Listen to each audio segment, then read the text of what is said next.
get one of these that don't have an irrigation system or anything else you can throw it on according to Mark. Yeah, I hope you paid attention to that. You know what he's talking about. But. We're live. Hello. Okay. That's fine. Oh, there's nobody here. Either way. Do it. Oh, yeah. That's what I said to you. You just said we're live. Good evening, everybody. Welcome to the Village Board meeting for March 18th, 2019. Please rise for the pledge. I pledge allegiance to the flag of the United States of America and to the republic for which it stands, one nation, under God, indivisible, with liberty and justice for all. Oh, I'm sorry. I got it. McCain. Clerk Simpson, roll call, please. Trustee Vogel? Here. Trustee Papantos? Present. Trustee Vito? Here. Trustee Lang? Here. Trustee Kruger informed the board she would not be here this evening, and President Harker. I am here. There are no minutes, there's no proclamations, citizens' concerns and comments. Just as a reminder to the public, this is a time for citizens to make their comments and express concerns, and for the board to listen. Neither the board nor the staff will be answering questions or engaging in conversation or debate. Members of the public may address the board with comments regarding only those items that are relevant to village business. No citizen shall speak for more than 5 minutes without consent of the board. Members of the general public who wish to address the board must sign the request to speak form prior to the commencement of the public meeting. Mr. Neff?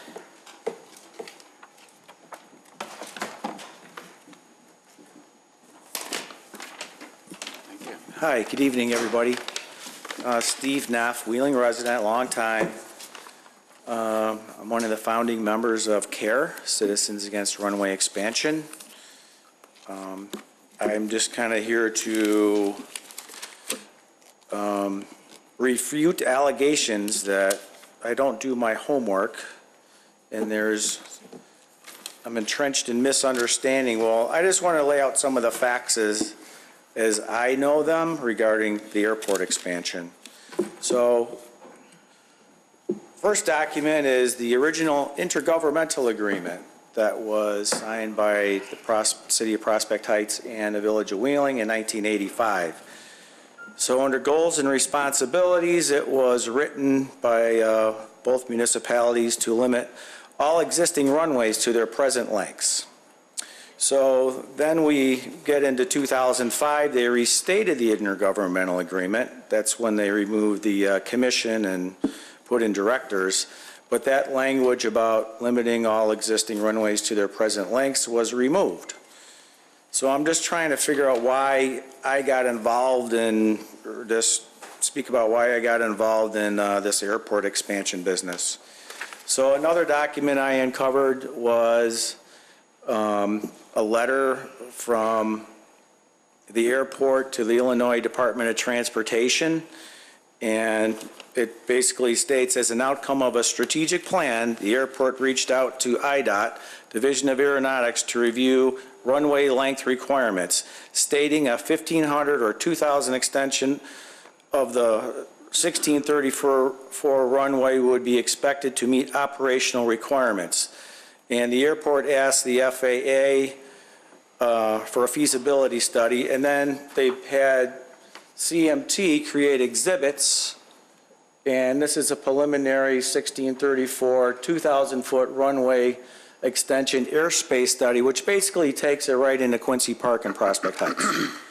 So please follow me. And so then we get into 2014, where we had a joint workshop with Charlie Priester, and Charlie Priester was talking to both municipalities regarding the benefits of a 2,000-foot runway extension, so jets could take off fully fueled and take off for destinations overseas, Hong Kong and Dubai, and hence that's what got us started into this master plan. Shortly after that master plan started, Charlie Priester was hired as CEO of the airport, and with his professional service agreement, which is right here, there's a clause in there which would give Charlie Priester a $250,000 success fee if the runway project is accomplished. So then that's when my group, CARE, got started up. I mean, we're neighbors. We live just north of the airport, neighborhood by Holmes Middle School. So we got organized, and we didn't particularly like the idea of a runway extension because we're already long suffering with the noise as it is. So we started going to meetings and tried to get the word out. So based on that, people started calling our village president Dean Argyris, and on February 2015, Charlie Priester was at the podium here with Jamie Abbott, and Dean asked Charlie to stop with this runway expansion. You're wasting your time. And we thought that we were in the clear, that we would not have to worry about any further runway expansion talk, but that wasn't the case. So we stayed vigilant. So 2017, we're into phase 2 with the master plan. The facilities forecast generated an ideal runway of 6,200 feet.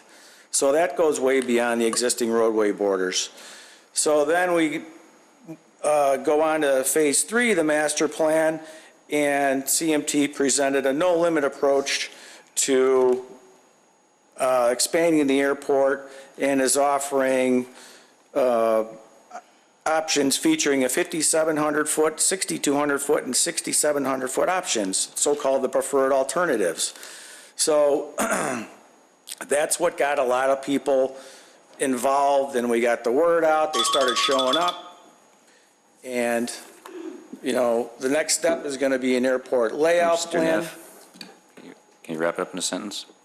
Can I wrap it up in a sentence? Oh, and then we got 1,000 signatures on a referendum, so we want people to come out and vote no for airport expansion. And if possible, maybe we could redo an intergovernmental agreement limiting the runways to their existing lengths. Thank you very much. Sorry I ran over. Ms. Wilson?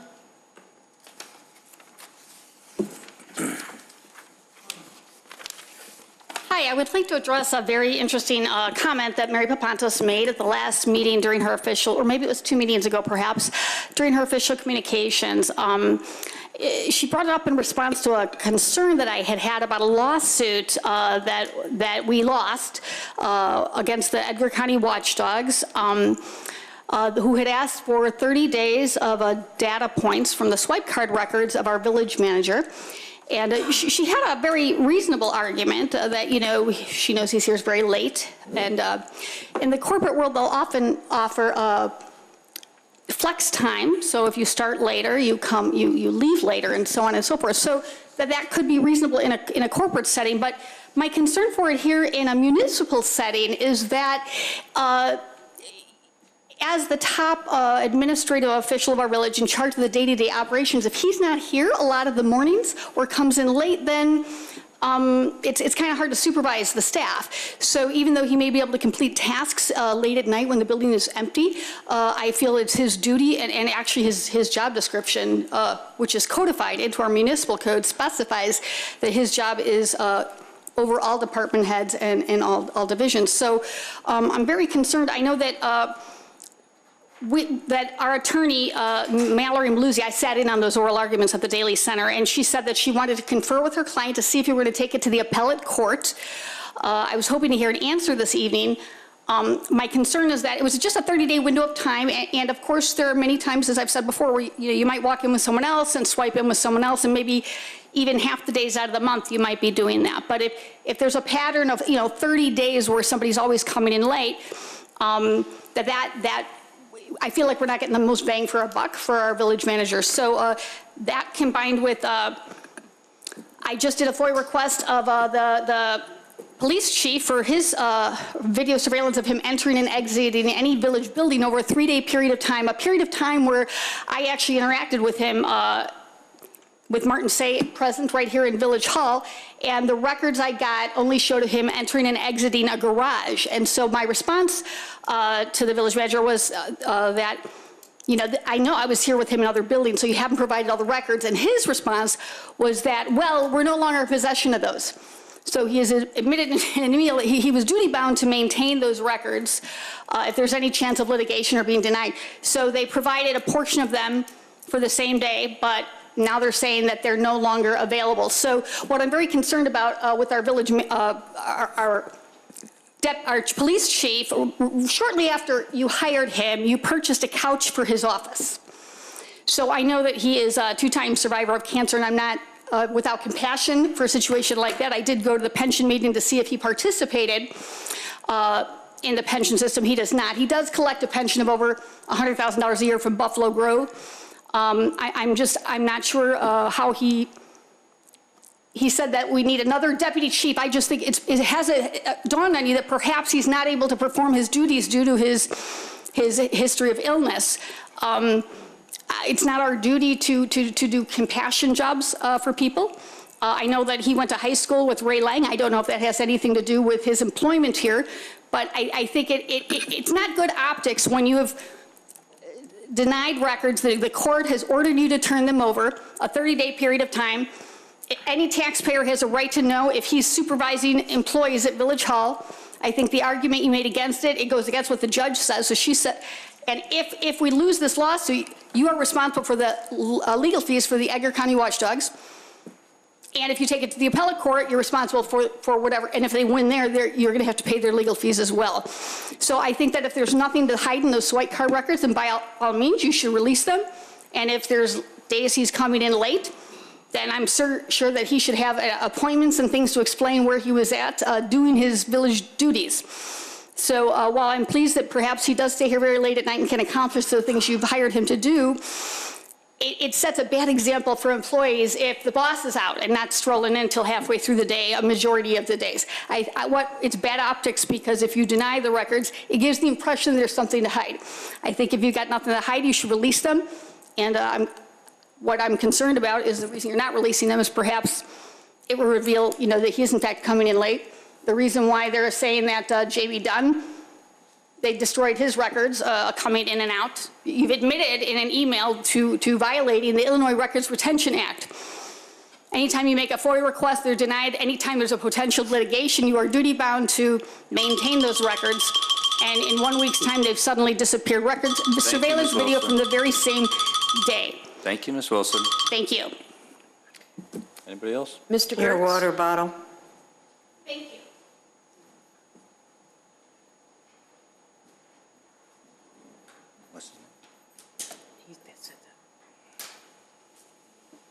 My name is Barry Gertz. I'm a 35-year resident of Wheeling.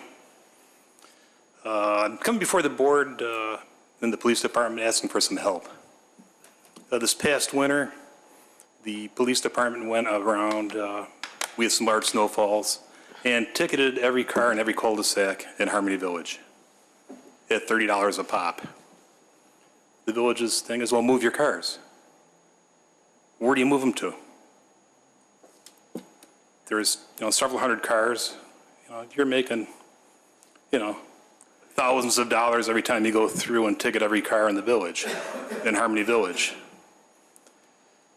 I'm asking if we could sit down and with members of Harmony Village, the police department and the board, and come up with a concept of what we could do so everybody doesn't get ticketed in Harmony Village. There must be something we come up with.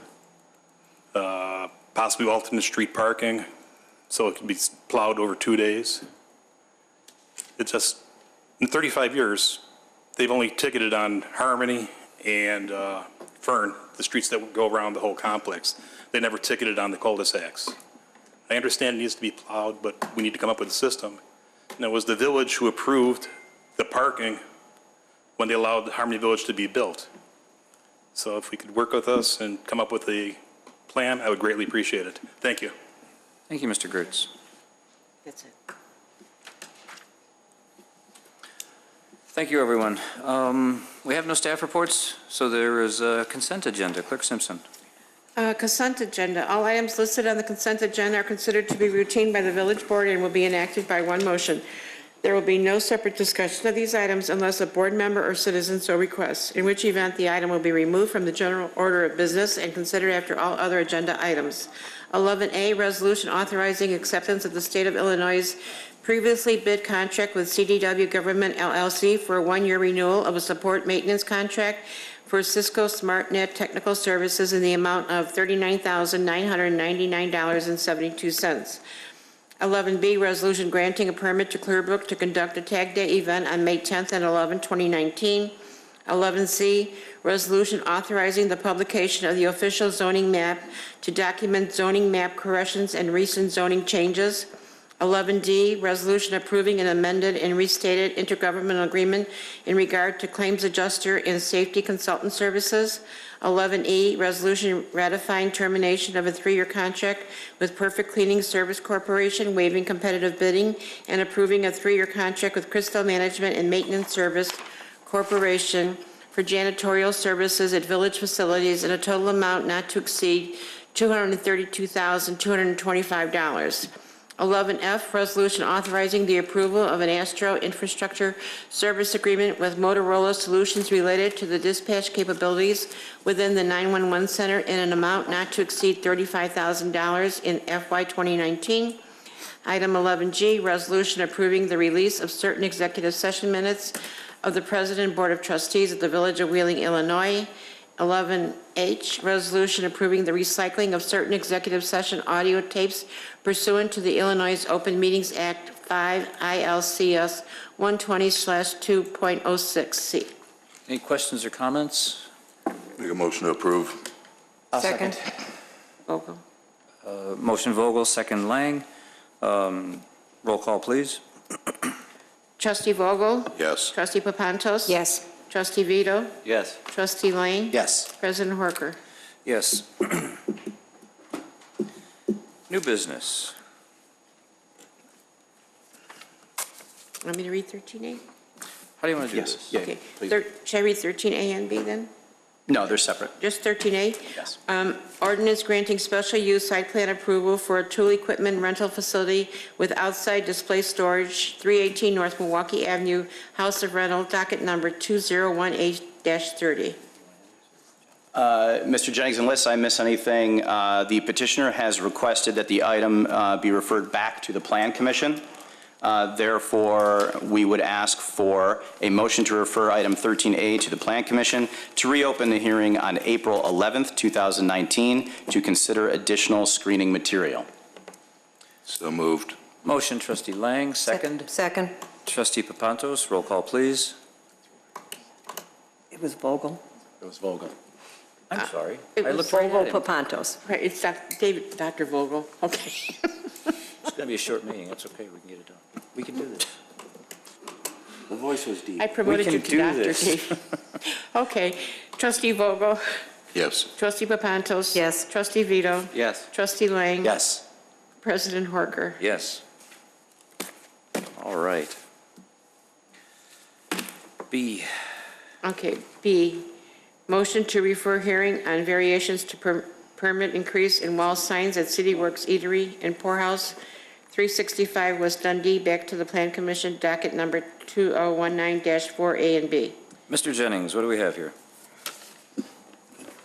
Similar to the last item, after the Plan Commission heard this, and we were preparing the materials for the board, the petitioner and the sign company recognized that they had submitted the wrong set of drawings for the Plan Commission meeting.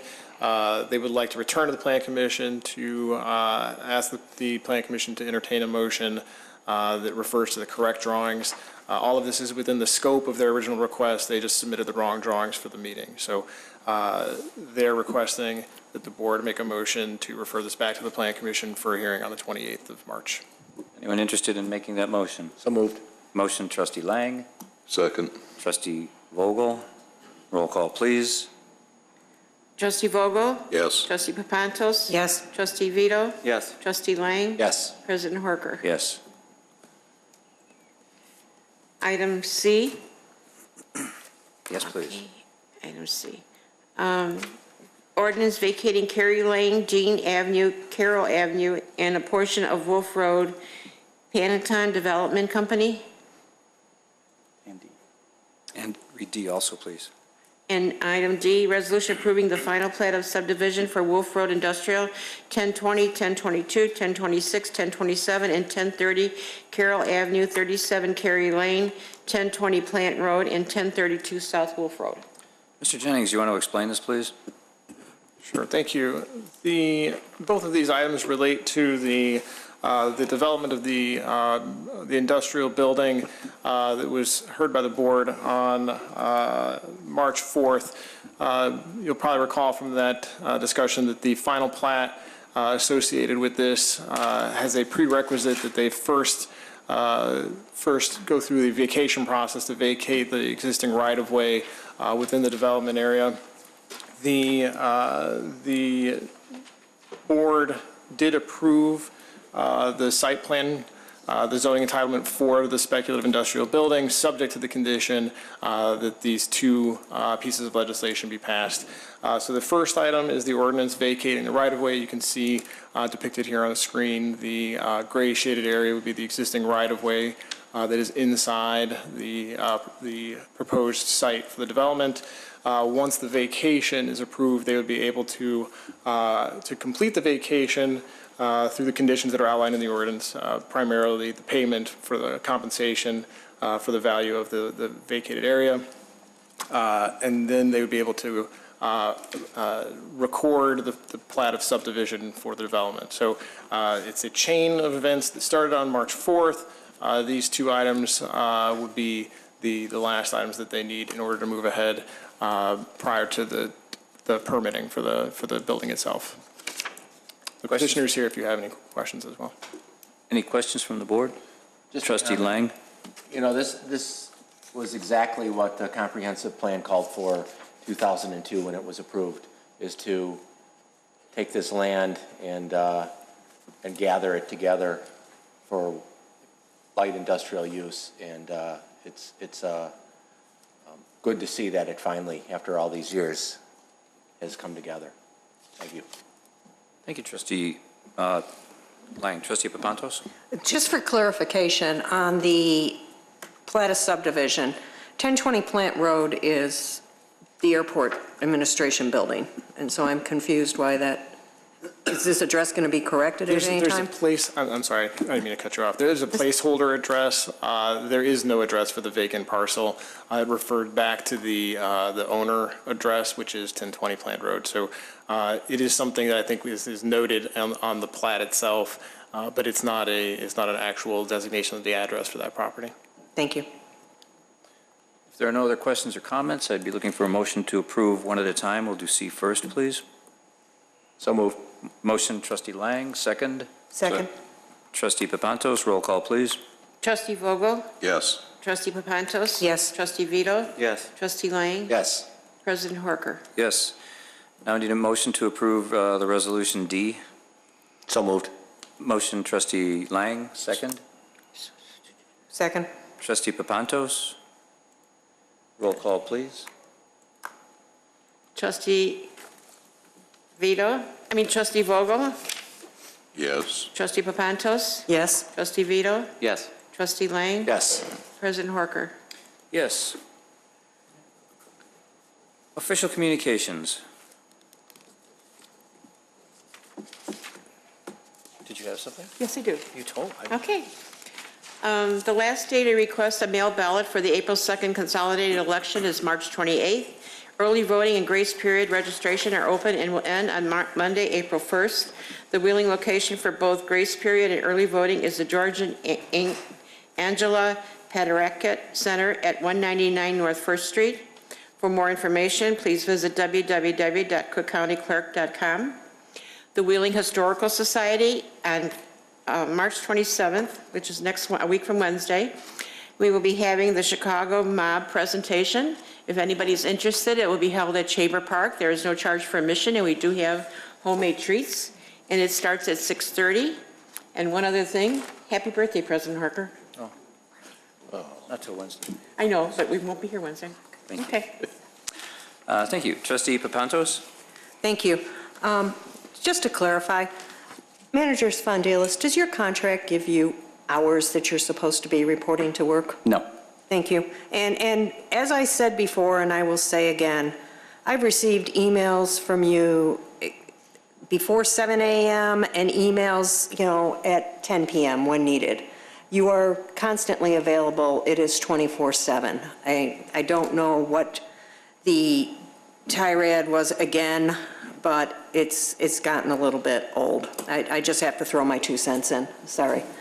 And I want to give a shout out to our fire department, in particular our fire chief. There was a fire this week, or last week, at the Avalon Sienna Townhomes. And because of foresight from Chief McIsaac requiring sprinklers in homes back when it was not part of the international code, when it was something that was fought by a lot of developers. I remember watching meetings. I remember watching people saying, we don't need this. But it went through, and the board at that time approved it and got sprinklers as a requirement.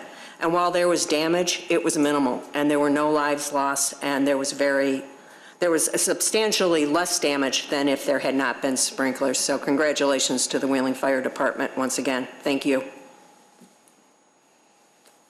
If there are no other comments, you have before you the bills for February 28th through March 13th, 2019. We need a motion to approve. So moved. Motion, Trustee Vogel, second. Second. Trustee Papantos, roll call, please. Trustee Vogel? Yes. Trustee Papantos? Yes. Trustee Vito? Yes. Trustee Lang? Yes. President Horker? Yes, we have no executive session tonight, which means it's almost a half an hour. It is 6:58. I'd like a motion to adjourn. It's too early. Sit back, have a bottle of water, we can chat. So moved. Motion, Trustee Vogel, second. Second. Trustee Lang, all in favor? Aye. Aye. Aye. Thank you all for coming to this short meeting. Good night.